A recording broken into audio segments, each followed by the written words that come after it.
Nakahanda na ang Philippine National Police sa ipatutupad na seguridad sa napipintong kilos protesta laban sa korupsyon sa September 21. Yan ang ulat ni Ryan Lasiges.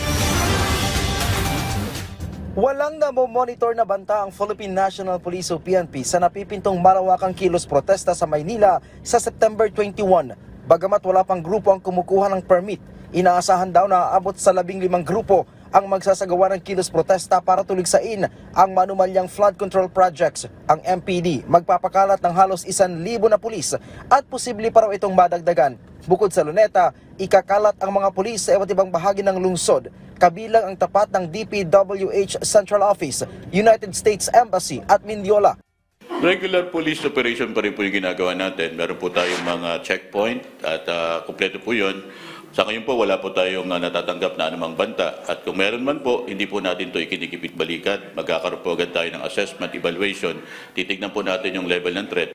Sa Quezon City, nasa 250 police personnel ang handa raw na i-deploy sa mga rally. May 1,400 na reserve police officers din sila sakaling kailanganin. Nilinaw din ng PNP na hindi sila maghihigpit sa pagpapatupad ng no permit, no rally policy sa mga susunod na kilos protesta. Alinsunod daw ito sa utos ni Interior Secretary John Vic Rimulya na habaan ng pasensya at hayaang magbahagi ng kanilang mga sentimiento ang mga rallyista. Ang mahalaga, hindi raw mauwi sa gulo ang kanilang mga protesta. Hindi dahil may isang spesipikong insidente sa isang permitted na rally, dapat mag-conduct ng tinatawag na dispersal. Ini-implement ng Philippine National Police yung ating pong maximum tolerance.